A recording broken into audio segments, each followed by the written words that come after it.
The Attorney General told President Trump he's in the Epstein files. This, according to the Wall Street Journal. And a judge just denied Justice Department access to Epstein grand jury transcripts. Not unrelated, at least in timing, the Director of National Intelligence accuses President Obama and his top officials of manipulating intelligence on Russia and the 2016 election to undermine Trump's first term. Kilmar Abrego Garcia ordered released in Tennessee. Another judge jumps in to block any Trump administration effort to deport him.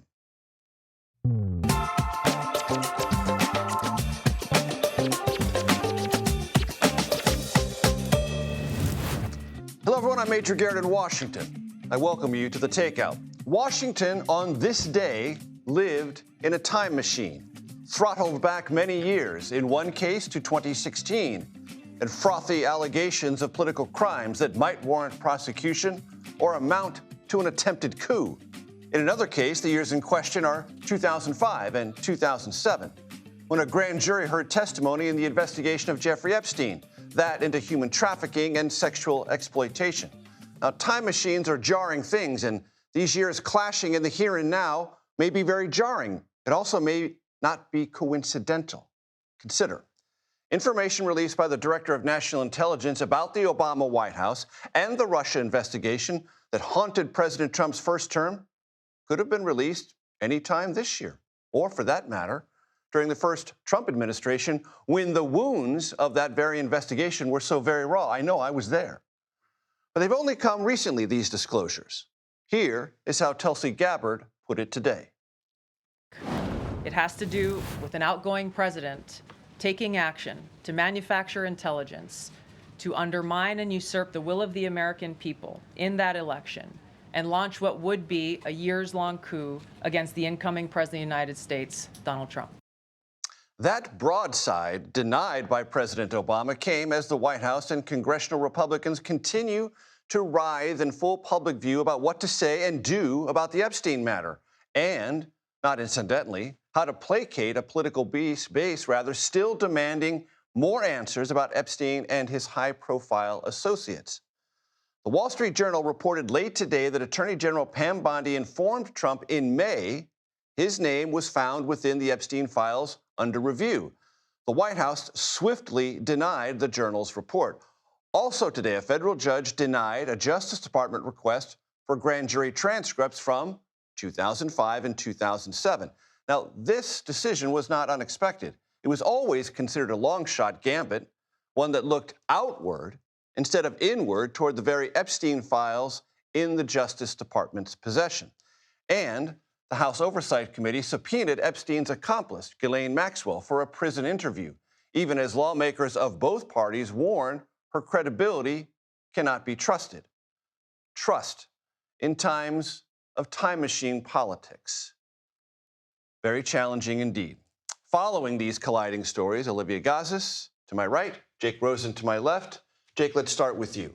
Pick up where I left off, if you'd be so kind. Sure. So what we do know about this current situation and reporting by the Wall Street Journal is that in May, yes, there was some kind of briefing, which happened all the time. This is what we do know. CBS News has not independently confirmed this Wall Street Journal report, but Kash Patel and Attorney General Pam Bondi meet with Trump all the time, and they have talked about Epstein in addition to many other things. The Wall Street Journal reported that in this meeting, they told him that his name would show up, which we do know, again, because in that first batch of those Epstein files, which we talked about a couple of weeks ago, in which a number of Trump-aligned influencers came to the White House, they held up those binders that said Epstein files part 1. Well, we do know that in that evidence, Donald Trump's name is there because it includes the public record of those flight logs, the fact that Epstein was a member at President Trump's Mar-a-Lago club for years before, as the White House said in refuting this story, he was kicked out for being, quote, a creep, in addition to a number of other things. The Department of Justice called this reporting a collection of falsehoods and innuendo to push a BS narrative that drives clicks. Basically circling back to this alleged meeting in May in which Attorney General Bondi told President Trump that he was in these files, that they were not going to release more because it includes child pornography, in addition to a number of other sensitive details as to one reason why they would not release these, and also that Donald Trump's name is one of potentially hundreds, if not more than that, of powerful people who are in connection or were in connection with Jeffrey Epstein. And having your name appear in the files doesn't prove or disprove anything. The White House sensitivity about this does seem to raise some eyebrows. Because it's kryptonite, and it won't go away at this point. We've been talking about this for some time now, because the Trump administration, Attorney General Bondi, President Trump, have not put this fire out among their base. There are still questions that have been raised that have not been answered. These attempts to unseal grand jury testimony are exceedingly rare, if you can even get it done. We saw one judge strike it down in Florida. Likely, we see another judge who has already expressed skepticism in New York, where both of these investigations were happening. Well, if you can't do that, which would be potentially some juicy information, we don't know yet. But if you can't do that, what can you do? That's the other thing. If they're saying there's no more files, but we'll try to unseal some things, it's kind of beating around the bush versus really trying to extinguish this fire. And hard to keep in context the president's remarks very recently that all of this is a hoax. And he also said that he was not told by Pam Bondi that he was in those files, which again contradicts the very issue at hand here. Right. Jake Rosen, thank you very much. Olivia Gaza, so glad to have you here. Welcome to the table. So we had Tulsi Gabbard, the Director of National Intelligence, in the White House briefing room today talking about things she described as new and revelatory. There is a long evidentiary trail about what Russia did or didn't do in the 2016 election, the degree to which the intelligence community under the Obama administration reported that with high confidence, and whether those underlying methods and sources should have been given the credibility they were given. Pick it up from there, if you'd be so kind. Absolutely. So as you say, Major, there's both a lot to break down here and not that much, because now the Director of National Intelligence, Tulsi Gabbard, has declassified upwards of 150 pages of files related to this assessment dating back to 2017 about what Russia did or didn't do in the 2016 election. Were. Well, exactly. On the other hand, nothing that she has what she has released has fundamentally altered what the assessment has always been, that the Russian operatives, at the instruction of President Putin, intervened in the 2016 election with a preference for then-candidate Trump. And the key focal point, that document that put it all on paper, is the thing that she is looking to undermine. Today's release involves a report drafted by the Republican majority of the House Intelligence Committee, which in 2017 was a bitterly divided place, which questions the analytic tradecraft that went into arriving at that assessment, that Putin preferred Trump. And it includes information about a highly sensitive human source talking to the CIA about what that source knew about Putin's intentions. The report, which was, again, drafted by Republicans. One of them, Kash Patel. Exactly.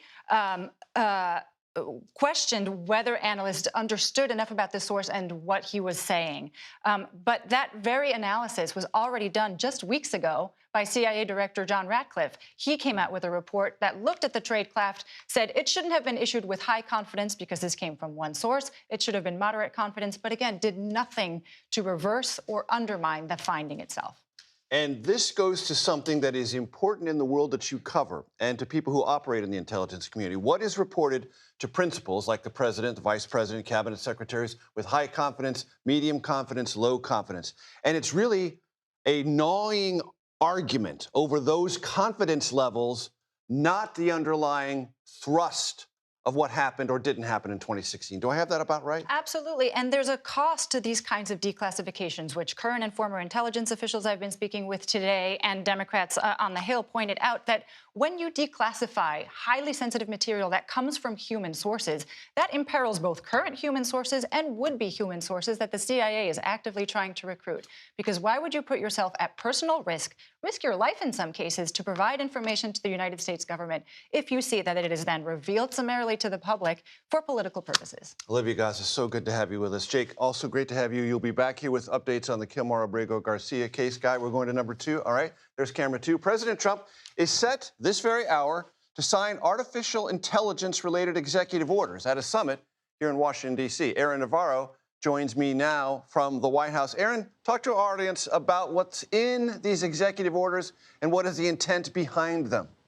From what we know is that it is all part of what the White House has labeled, quote, an AI action plan. There are 3 main pillars, the first being promoting innovation through deregulation, which from reading the actual plan itself is primarily just rescinding a lot of the actions taken under President Biden in the last term regarding oversight, regarding risk mitigation, when it comes to artificial intelligence. The second pillar, making it easier for the actual building of these data centers, semiconductor manufacturing within the United States. One thing that is listed in this plan is kind of getting rid of or severely reducing the permitting process to help speed up the actual manufacturing of what is needed to kind of boost AI production within the United States.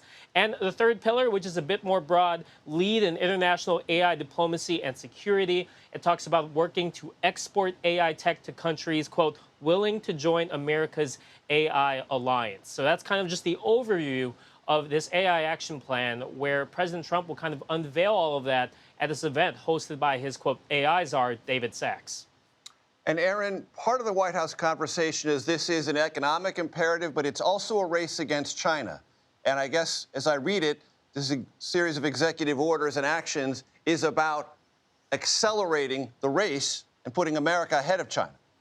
That's right. That's why there's a lot of focus, at least when we heard from White House officials this morning, about the whole deregulation process. Yes, it talked about things President Trump has done in terms of rescinding what President Biden did, but it also talks about, and this is kind of in line with the administration's actions so far in this term, getting rid of any regulations regarding climate requirements, regarding diversity, equity, and inclusion, because this White House believes that will slow down the production process and keep the U.S. behind China in terms of pace for AI innovation. Actually, tucked within this AI plan is guidelines about how federal contracts should not be awarded to companies that have a lot of DEI bias, and that the AI models that receive federal contracts should be, quote, free from top-down ideological bias. That comes as many conservatives have been complaining about AI systems leaning a bit far too liberal.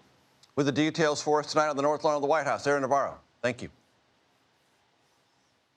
California Democratic Congressman Ted Lieu joins me now from Capitol Hill. He formerly served as the co-chair of the House Task Force on Artificial Intelligence. Ted, it's great to have you with me. Thanks for joining us. The Biden administration had a plan on artificial intelligence, and it emphasized guardrails. The Trump White House has an artificial intelligence plan with action in its name. What's the difference, and are you worried about more action than guardrails? The AI action plan released by the administration today has 3 pillars. I support the goals of these 3 pillars. It is to increase AI innovation in the United States, to build AI infrastructure in the United States, and to lead on AI internationally. However, there are specific provisions that are deeply problematic and have massive implementation issues. For example, they want to say that states are not going to get money if they start to do regulations on AI. I think you shouldn't be able to do that, and you cannot do that. I think that's illegal. And then they want to basically say you can't have woke AI. I don't even know how you define that. I don't know if the administration has any idea how to define that. That provision really shouldn't be in there. The private sector developers know what they're doing with AI in terms of putting out these large language models. It also talks about this action plan from the Trump White House, getting rid of bureaucratic red tape. There's going to be a lot of energy required to fuel the artificial intelligence revolution, if that's what it's going to be. What concerns, if any, do you have about eliminating bureaucratic so-called red tape or regulations? I support permitting reform, and I think that should happen. At the same time, this administration has unfortunately made dramatic cuts to renewable energies, to clean energies, and these are vital sources of energy we're going to need as we continue to have increased demands for energy. So I urge administration to really look at not cutting the clean and renewable energies that Americans need. Well, in that regard, Congressman, it sounds when you listen to the Trump White House that it wants to fuel artificial intelligence almost entirely through fossil fuels. So the issue with that is it's going to increase energy prices for everyone. If you have more sources of energy, you're going to have more energy, and that reduces the cost of energy for everybody. And so the administration's actions are going to increase people's electricity prices. It's going to increase people's energy prices, and that's something that I urge administration to reverse.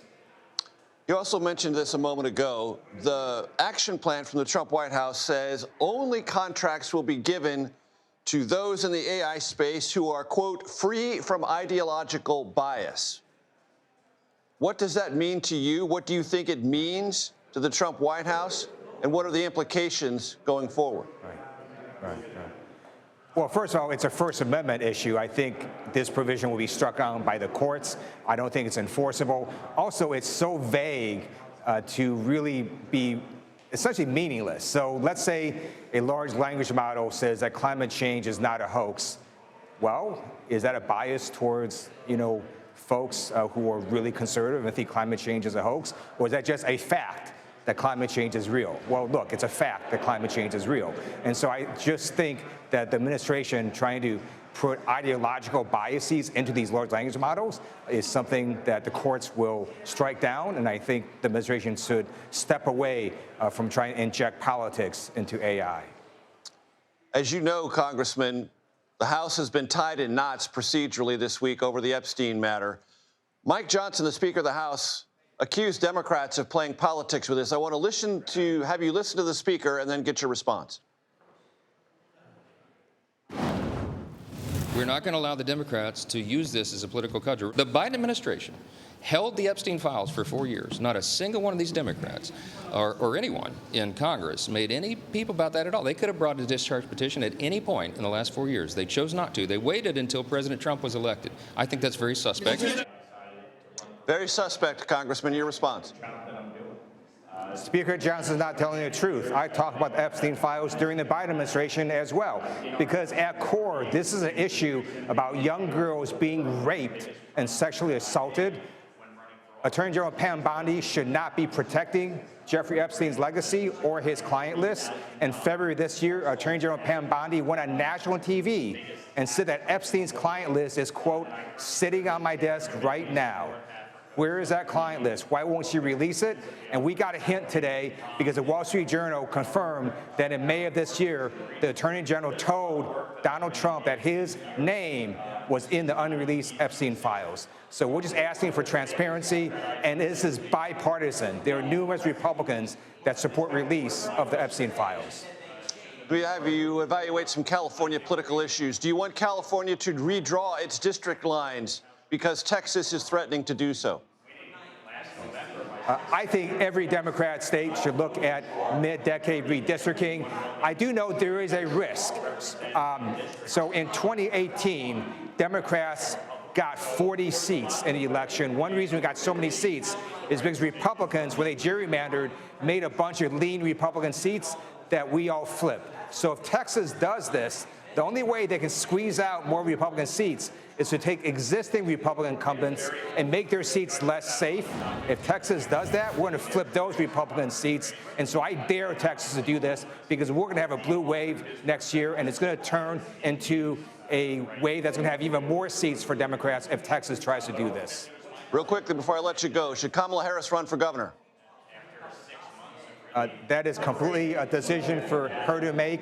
She was an amazing vice president of the United States, an amazing attorney general in California. I was honored to have worked with her when I was in the California State Legislature as well as in Congress, and that is solely her decision to make.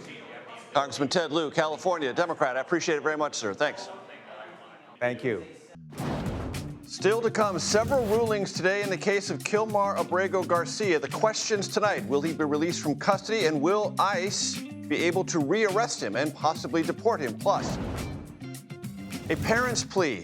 Omer Nutra was killed while fighting Hamas on October 7th. Now his mother and father are emphatically calling for a ceasefire in Gaza and the return of their son's body, as well as the return of hostages, dead or alive. I'll speak with them next, right here on The Takeout.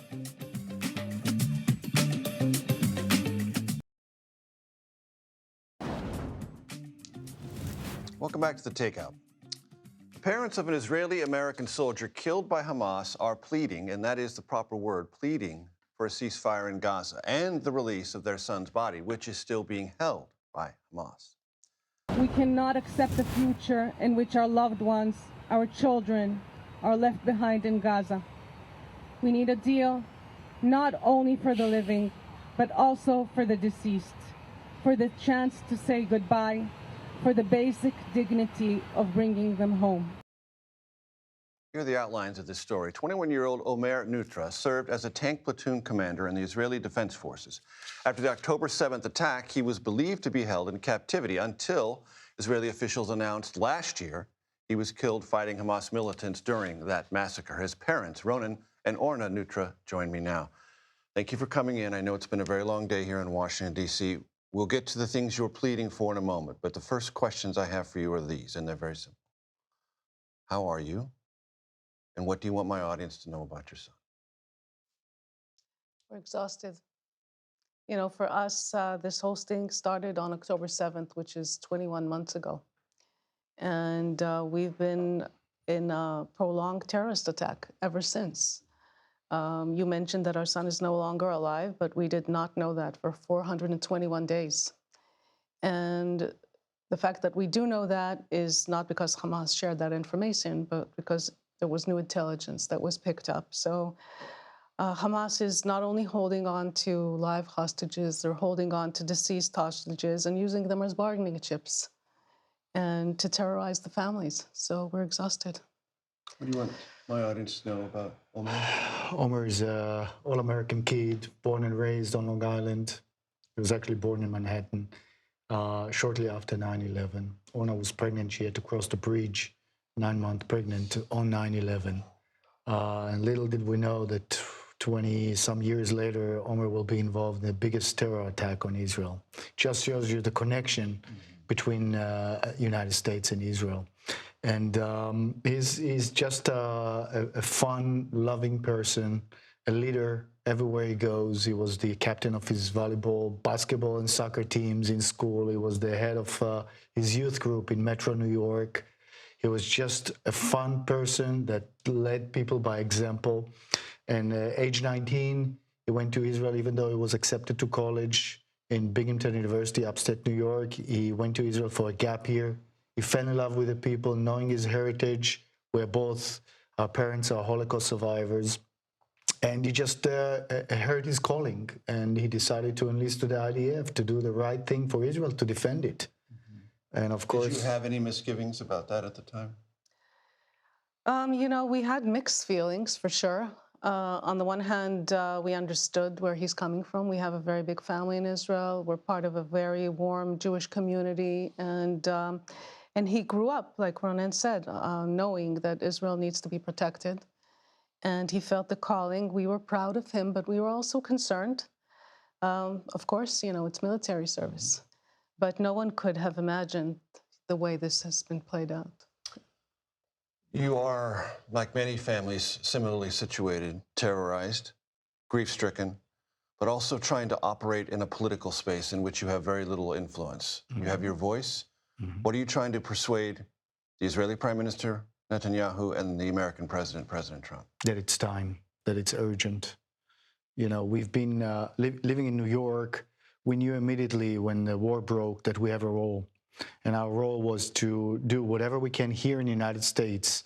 And Secretary Blinken at the time heard from us the day after the attack. There are Americans, we didn't know the extent of the attack, but later on we learned 45 Americans were murdered on October 7th. Not too many people know it. And 12 Americans were kidnapped. And we started to go to the White House and to Congress and plead. Put the pressure on the Qataris, on the Egyptians, on the Turks, and work a deal between Hamas and Israel to bring out hostages. And to date, out of the 251 that were hostages, 200 almost came back. 50 still in captivity, almost 2 years later. 20 of them considered alive, and 30 among them our son considered deceased. It has to end. And I think the most important element that we're trying to tell everybody is that there will not be any peace in the Middle East unless those hostages start to come out. This is the key to unlock the situation in the Middle East, and a lot has changed. And who is the key to the key, Netanyahu or Trump? Well, you know, Netanyahu is a party in this. Hamas is a party in this, and we have the mediators, right? The United States is acting as a mediator here. So I think President Trump has showed that he can changed things in the Middle East since he got elected. 33 hostages were released. And we have a lot of trust and belief that he can bring all the parties to the table and to make this happen and to bring this to an end. There was reporting a couple of weeks ago in the New York Times Sunday magazine, extensive reporting, that the Israeli prime minister had prolonged the war, even though there were opportunities to have hostages exchange and a ceasefire achieved. And part of that reporting suggests a very strong motive for the prime minister was politics, maintaining his coalition government. How do you evaluate that reporting? Well, unfortunately, I think we experienced it. Actually, a year ago exactly, we were invited by President Biden to be present in a cabinet meeting, in the cabinet room, together with Prime Minister Netanyahu, few families, and President Biden. And at the time, we told Prime Minister, your army apparatus are saying that the conditions have matured to reach a deal. Everybody is saying it in Israel. Why aren't you reaching a deal? And his answer was, so they say. At the time, he didn't think so, and that's the right conditions either for the country or for him. And there was not enough pressure from President Biden at the time or enough leverage to make him move forward. I think today, the situation has dramatically changed. Obviously, with Iran, Hezbollah, Lebanon, Syria, everything in the region has changed, but also the fact that President Trump is there and demands and puts, I think we're coming very short to a deadline. This war needs to end, and these hostages must come back. And Prime Minister Netanyahu reads the map, I think, and we are hearing that now he's motivated to reach a deal. Unfortunately, this is 650 days plus, and it's very difficult for the families. And we lost 40 hostages that died in captivity, 40 of them. This will sound simplistic, but I mean it with everything. I wish you the best. I wish you peace. Amen. To the whole region. Ronan, Thank you. I think the whole region is waiting for this. Thank you. Thank you very much. I appreciate it. A judge paves the way for Abrego Garcia's return to Maryland. That's Kilmar Abrego Garcia's return to Maryland. But will he be released anytime soon? We'll find out more about this case next here on The Takeout.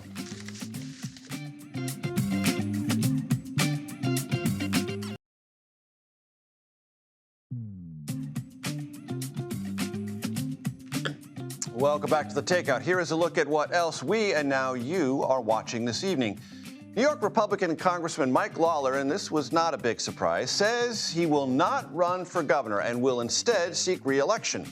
President Trump endorsed Lawler's bid for Congress, and landing it for governor was always going to be a reach. And of course, Republicans want as many incumbents as possible to run for re-election as they seek to protect their slim House majority. Lawler thus checks that box. Meanwhile, Congresswoman Elise Stefanik, a Trump favorite, sounds every bit like a challenger to Democratic Governor Kathy Hochul, but Stefanik says she won't formally announce her intentions until after November. New horrors have been visited on the families of those killed in last month's Air India plane crash. A lawyer for the victims' family says in many instances the wrong remains were returned to loved ones awaiting them. In one case, a casket contained the remains of several people. The Air India flight was bound for the United Kingdom when it crashed shortly after takeoff. A preliminary report found the plane's fuel switches had been cut off shortly before the crash, leading investigators to scrutinize the actions of the pilot and co-pilot. A judge in Tennessee today ordered the release of Kilmar Abrego Garcia from detention. A short time after that, another judge blocked the Trump administration from taking any action to detain Garcia upon his eventual release. Abrego Garcia was charged back in May on 2 counts of human smuggling. He pleaded not guilty. As I promised at the top of the show, CBS News Department of Justice reporter Jake Rosen would return for updates on this. Jake, what did we learn today? Well, after what you just read, in which a judge in Tennessee ordered he would be released, and a judge in Maryland who really was at the center of this legal dispute said that he must be ordered to be returned to Maryland for some period of time, must be given 72 hours of notice before he's removed to a third country. The magistrate judge in Tennessee actually gave Abrego Garcia an ask that they kind of threw as a Hail Mary late last week, which was a 30-day pause on any release. So there'll be a 30-day pause before he's potentially released from custody. Again, this legal saga has played out in both minutia and also large chunks, kind of at a stop and go since March 15th, when he was sent to El Salvador Supermax prison. The next steps in this is the Department of Justice can obviously appeal this if they want him to stay. Likeliest option is that he stays in detention for 30 days. From that point on, the Department of Homeland Security and Department of Justice really have not been on the same page about this. Pam Bondi told me at the press conference in which they announced the charges, he'd be prosecuted, put in American prison if he's found guilty, and then deported. That's not what's going to happen here. The Department of Justice put an ICE official on the stand last week in which they said, if he is released from detention at all, he's immediately handed over to ICE, who would then move to remove him expeditiously. The attorneys for Kilmar Abrego Garcia have said that human trafficking charges are flimsy. They want to fight them in court, and the administration seems ever so less eager as days pass to actually adjudicate those charges in open court. That's absolutely right, because the easiest option here is to just allow this to play out. We wait the 30 days, bring him back. There is no order removing him, barring his removal to any country besides El Salvador, and the Department of Homeland Security said they would do so. So whether that's Mexico or another country certainly remains to be seen, but it is very likely, as the Department of Homeland Security has said today in a statement after this decision, he will never walk as a free man in America again, and they will remove him. And very quickly, the attorneys for Kilmar Abrego Garcia said this was a due process victory today, at least. It absolutely is. And it restores, at least for a temporary moment of time, the status quo as if he were never wrongly deported in the first place, which goes back to the center of this, which is all his attorneys had ever asked for. Jake Rosen, appreciate it. Double hitting for us today. I appreciate it very, very much. Ukraine and Russia come back tentatively to the negotiating table, doing so for the first time in 2 months. The peace talks and what prospect, large or small, there might be of some kind of ceasefire. Next, here on The Takeout.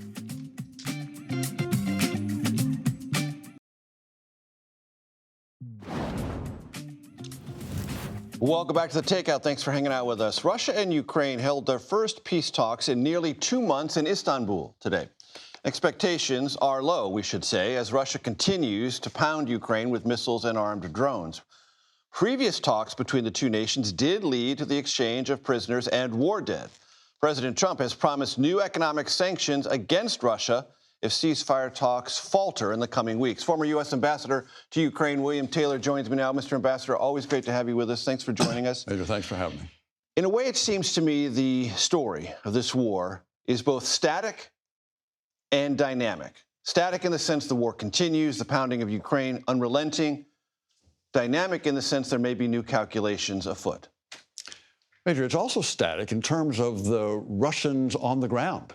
You know, we hear a lot about, oh, the Russians are pushing forward, pushing forward. It turns out they are pushing forward, but little, very little by little, at great expense. So that's kind of the static part as well. They're not pushing. They're not about to break through. But you're also right that there's some change in this city. We see some new policies over the past week, really, week and a half, that says that President Trump has figured out that President Putin is the problem for one of Trump's main foreign policy initiatives. And that realization is leading to weapons flows. Yes, they will come through the offices of checks written by European nations, flow through NATO. There's a transactional component to that. But what the Ukrainians care about is weapons and fresh resupplies. Absolutely. And that looks like it's coming. It does look like it's coming. And that's what we should care about, too. We should care about the Ukrainians get the weapons they need to stop the Russians, indeed, to push them back. That's the important thing. And you're right. There's a new mechanism whereby the Europeans buy them. Actually, the Europeans send from their own stocks, their own inventories into Ukraine right now. So they don't have to wait. And then the Europeans turn around, ask the Americans, buy from the Americans the replacements. So that gets these weapons into the Ukrainians soon, which they need right now, in particular these air defense ones. Because the drones from Russia are multiplying. It used to be 200 to 300. Now it's sometimes 400 to 500. 600, 700, 800 a night. A night. Yeah. And so that is not only the physical risk, it's the psychic trauma of this unrelenting warfare visited upon Ukrainians nationwide. Sleep deprivation is part of exactly that. It's part of that psychological warfare. So there's also talk from the president himself and his administration about sanctions. There's this timeline that goes into September. Should we take that timeline seriously? Do you think, more importantly, Vladimir Putin takes that timeline seriously. Everyone has seen timelines come and go in this administration. That said, there is some pressure for the beginning of September for the Chinese and the Indians, who would be the targets of some of these real sanctions. So the Chinese, because they would deal with energy supplies, they're buying which they're Russian the big oil. purchasers of. They're buying, exactly. They're buying Russian oil, and that's what the target is. The target's not so much Moscow; it's India and China. It's to reduce revenues going into the Russian economy, and if they don't buy oil, then. So the Chinese and the Indians may say, look, we don't want to be hit by these sanctions, so we're going to put some pressure on Putin to come to the table and negotiate. That's, again, the pressure needs to be on Putin, who is the problem. And that has never materialized, China or India doing anything, even though China talks a very big game about sovereignty and internal controls and things like that. Not a word, not a discouraging word from China about the Russia invasion. Not a discouraging word about the Russian invasion. They did actually have one discouraging word for Putin, and that is, knock off this talk about nuclear weapons. And they did, Right. Chinese really doesn't want that. But that's an indicator of a potential lever that has yet to be used against Russia that might bring this to a different resolution. Which is the goal of these sanctions. And as you know, Senator Graham and Senator Blumenthal have 85 co-sponsors. Where do you get that kind of support, anti-Russia, pro-Ukraine, to be able to really seriously threaten them with these kind of sanctions? And all they're waiting for, Mr. Ambassador, is a green light from the Trump White House. Both the House and the Senate have said that. We're ready to go. We have it written. You just need to tell us. And they're waiting for that. Perhaps that worm will turn. Perhaps that worm will turn. Maybe he will. It certainly is good for President Trump to have that in his pocket. He can demonstrate to Putin that the Americans are with him. American politics, American people are with him in terms of supporting Ukraine and opposing Russia. Ambassador Taylor, thanks so much for coming in. I appreciate it very much. Thanks for having me.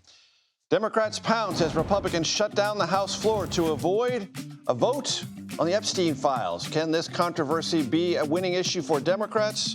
Can Republicans play it differently than they have so far? That's next here on The Takeout.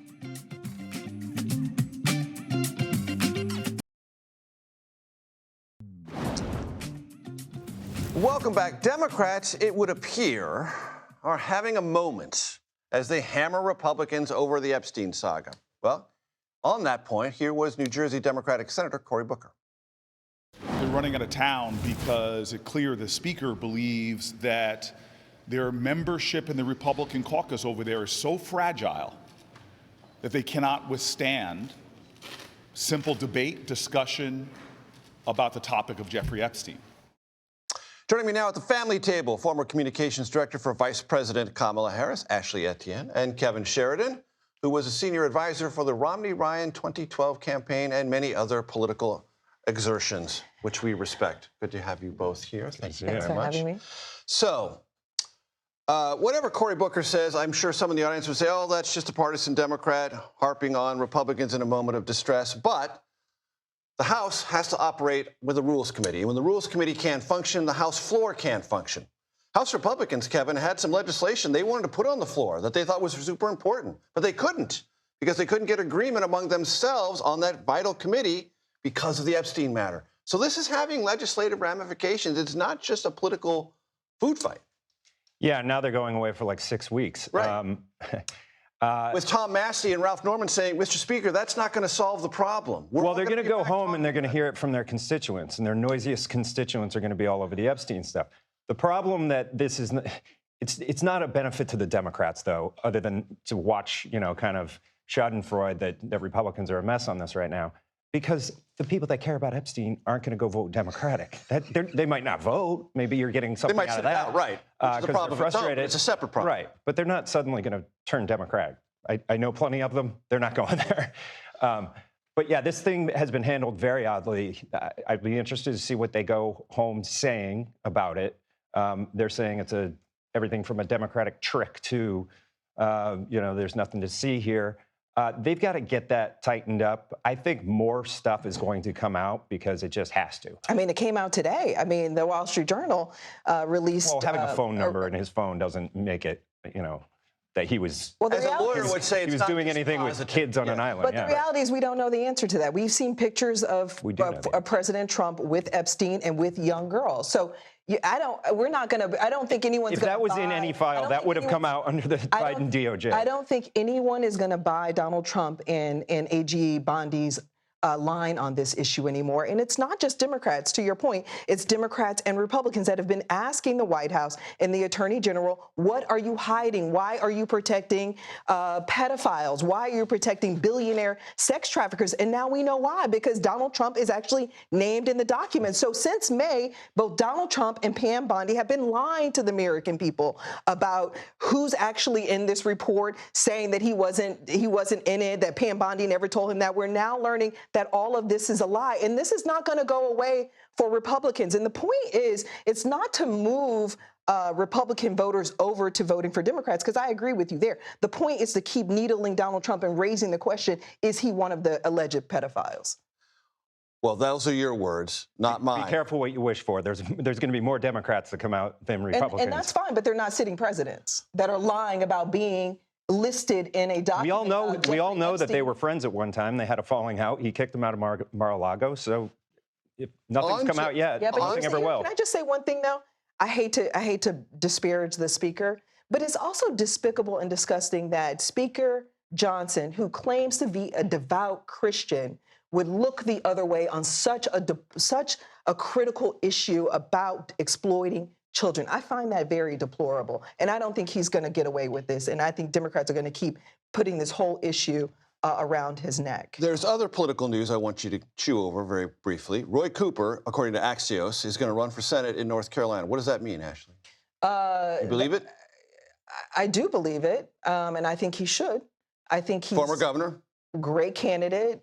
He had made some incredible headway. That's an important seat to flip for Democrats if they want to try to regain control of the Senate. And right now, the good thing is that the DSCC is out fundraising. Democratic Senatorial Campaign is out raising the Republican senatorial campaign. So it's looking really positive for the Senate right now, and Roy Cooper helps with that. And Mike Lawler, as everyone pretty much figured, was not going to run for governor in New York. Need to keep that seat. Right. And Elise Stefanik is going to, even though she hasn't announced. Yeah, and she's going to win re-election, presumably, and then do it, I think. And I think she'll be a strong candidate. Against Kathy Hochul? Yeah. Why? She knows that state. She knows that part of the state really well. I think she plays well in, with Jewish voters in New York. And, it's not going to be easy, but it's going to be a lot closer than people think. I want to play for... should hang back because he does, on occasion, does the Democrats, does Republicans a disservice by being critical of the president. Very quickly, I want to play for you sound, and we had some yesterday from Megyn Kelly's podcast with Rahm Emanuel about Democrats and issues and language. Listen. Can a man become a woman? Can a man become a woman? No.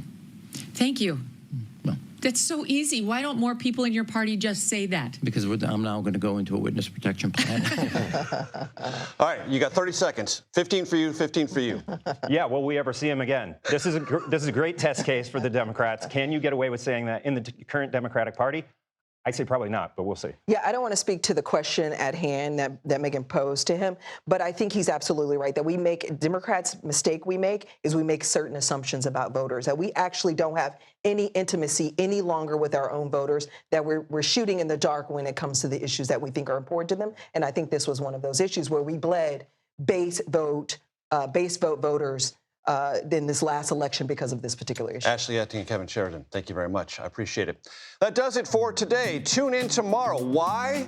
For my sit-down interview with House Speaker Mike Johnson. I'll ask him about the Epstein investigation, looming recess, economics, immigration, much, much more. Stick around.